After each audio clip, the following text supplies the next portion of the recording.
Everybody, it's Cheryl Howard, inspiration transformation strategist, empowerment speaker, certified life purpose coach, pastoral counselor, and I'm a mental health professional by day. Balancing all of that, right? Working on being harmonious, and that's always a goal, trying to be harmonious in all of my endeavors, which I hope you're doing as well, because we know that balance really doesn't exist, because something is going to get more of your attention than the other thing. So now what's on my mind today? What's on my mind today is reconditioning the mindset. For those of you who don't know me, I love to help people find contentment and peace in their life, heal broken relationships, overcome trauma in their lives that's kind of kept you stuck in a place where you where you don't feel like you can grow, or you can actually manifest your dreams, your visions, and operate in your purpose, because you need to first deal with a lot of past issues. So you need to heal, find ways to be whole, then identify your strengths and your purpose and your passions, and actualize those things. That's a good bookmark for somebody. But I want to discuss programming and reconditioning your mind to be more optimistic, because we need that today. We need that all the time. It's just a goal. We know things are going to happen in life. We're going to have ups and downs and lows and all of that, valleys and mountains. But we still should seek after peace. We should be intentional about wanting to feel happy as much as possible, wanting to feel better emotionally and mentally, psychologically. It should be a goal of the day, to be optimistic. Do you know that you can actually recondition your mind? You can retrain your brain, the way you think about things, the way you perceive things, the way you understand things. But you have to be open to the process, and you have to be open to doing things differently the way you've been doing it. You can train your mind to be more positive and become optimistic focus rather than negative focus. So it is a learning skill, such as learning how to communicate better, healthy communication, empathic communication. We know a lot of us have to learn that, because we didn't grow up learning this stuff in the household. Even learning to listen. Listening is so important. And when we learn to recondition our mind, then we won't react the way we react normally to things when people maybe say things or do things, because now we don't perceive it in a negative way. We actually hear what they're saying before we respond. So anyway, we can learn optimism from different sources: our family, friends. Some of us have natural traits. Some of us were in an environment we can learn to do that. Some of us is in the opposite environment, so we didn't know how to do that. But many times I have to tell my clients, or take my clients, let's just say, it's a journey into their family history. What is the root cause? Let's dig up, pluck up, all that stuff. What is the genesis of certain behaviors, certain negative traits, certain dysfunctional traits that do not work, and they always end in a bad reaction or an outcome. There's always a negative or bad outcome. The thoughts, traits, in order for them to find a better understanding of why they think the way they do, why they feel the way they do, why they perceive information the way they perceive it, and why they behave the way they do. Because I truly believe once you get an understanding, I love the Bible. The Bible says, in all you're getting, get an understanding, because it's so important to know the why so you can know the how to. But first you got to deal with what it is, understand it, and then put tools and strategies into place to recondition everything. So being on a journey of finding a sense of peace, wanting to live in an emotional, regulated state with yourself, with other people. A child will most likely develop a healthy sense or healthy self-esteem and a feeling of security versus insecurity, and a sense of safety and being loved because they've been in an environment that's nurturing. That type of child will grow up to be a more productive, evolving individual. They'll be more optimistic throughout life compared to the person or the child who grew up in the opposite type of environment. So there's two different perceptions and perspectives because of their environments and because of their atmosphere. Unless that child learned to have a better mindset, have a more positive mindset, and do things opposite of what he or she learned, during their stages of development. But there are also other factors, that come into play other than home environments that also they contribute to non-positive and non-optimistic mindsets. But again, finding out what that is, where it came from, let's deal with it. You got to know the root first, and then we can work on a healing that process, and then we can actualize some good fruit. But there's financial issues, there's the mental status of a person that can contribute to the non-optimistic mindset, because things are always happening. At some point we have to also learn to take responsibility for our own happiness, peace, and contentment. So yes, all of those things happen. Financial problems, maybe there's mental illness that run in the family, or you just find yourself in this unending cycle of craziness, of chaos. But you got to get on a journey of wanting to pursue after peace and contentment.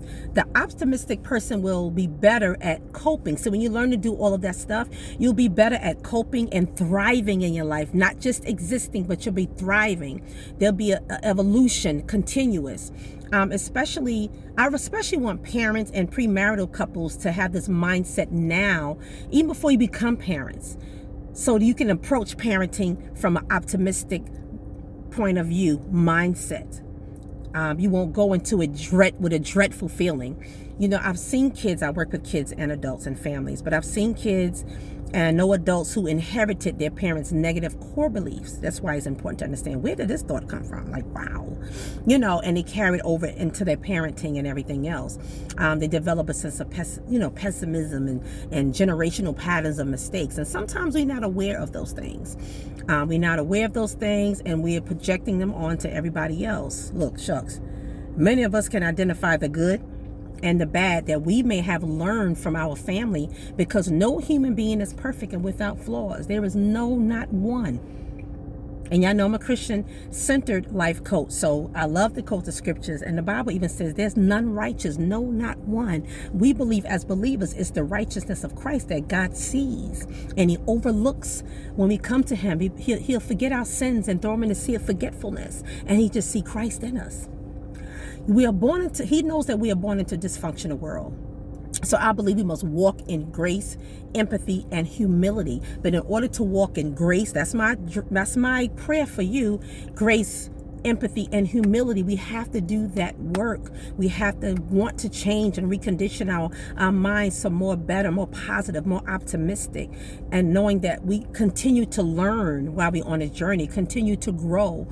And because we're all going to make mistakes, but it should be a lesson. See the lessons, and hopefully is moving forward while you're making the mistakes. Staying on a journey of self-improvement, growth, and evolvement is the key to enhancing your overall quality of life. It is the key. Thus the reason we need to be always on a journey of being made whole and healed, recognizing areas that we need to heal, we need to improve in.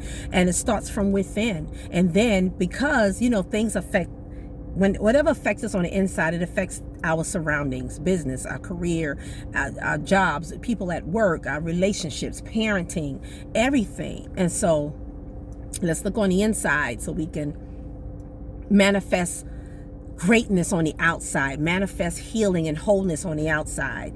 But there's two ways of training the mind that I want to just briefly touch on. And number one, I would say to be more positive focused and optimistic, thinking of opposite thoughts of your core beliefs. So whatever that negative core belief is, think of the opposite emotion and try to practice or even recite and profess the opposite emotion or thought or feeling. Number two is encourage and distract your negative thought or feeling with a competing or opposite mood, emotion. And one is almost similar, but one way to do that is engaging in positive and humorous or activities of interest, right? Because it helps you to feel better about things. It releases some good feelings and emotions inside of your body and your mind and your brain, and it starts to recondition your brain. And so that's something you should do, make a habit of doing. That's self-care, by the way. This will help you develop a practice of concentrating on what's working instead of concentrating on what's not working or what's not currently working in your life, because a lot of times we do that. And so your mindset will never change. But if you do the opposite and work on what's working, see, that's the opposite, then you start to feel a change. So we have to break the cycles of dysfunction and break the cycles of brokenness. But that's it. I'm going to probably do another one to this later on. I just wanted to touch briefly on those things, and listen to this video again if you need to. Here are some studies that align with the things that I've spoken on today, align with my beliefs and my observation on this particular topic. I want you to write it down. We're going to also put the links in the description box, and subscribe and follow me. The first link is www.verywellmind.com/accentuate the positive position. Accentuate the positive. So, and again, the link will be in there. Another one is www.sciencedirect.com/ you'll see the rest on there, because it's numbers and letters and all that kind of stuff. And the next link is https // I missed that one, Optimism, Pessimism, and Export. But I'm going to leave the links in my description box so you can look on there and do the research. We have to learn to become our own healers first before anybody else. Sometimes it does take somebody else on the outside to help you get on the journey of healing. Heal thyself. That's what I like to do as a coach, therapeutic coach, wellness coach. I do relationship and help people improve their communication, whether it's in a relationship, whether it's co-parenting, whether or just overall for every, because once you learn how to communicate well, that applies to every areas, right? I help people identify their purpose and their passion so they can know how to actualize it. Now that they've identified it, then I help them get on a journey of opening up the doors to actualizing what that is, because when a person knows, I know for myself, when I found out my strength and how I impact the world and how I influence other people in a positive way and an optimistic way, I was able to narrow down the things that I love to do, and then what areas or what career or what business or entrepreneurial aspect that I can apply that to, like where does that fit, and make my list. And I thought about the things that really makes me feel good when I'm doing them, because I believe that's so important. When you're doing what you love to do, it's like reciprocal. You helping other people in whatever area. Look, it could be architecture, anything, but you love to do it. So you do your best work. You care about your clients, the people you work for, the people you serve, but it comes back to you and you feel good. It feels good. I don't know about you, but I feel good when I help other people feel good. So it always comes back to me. And so that's what you want. You want that sense of it's self-gratification, but it's not selfish way. It's you feel good doing good deeds, helping other people, however you serve. You could be a painter.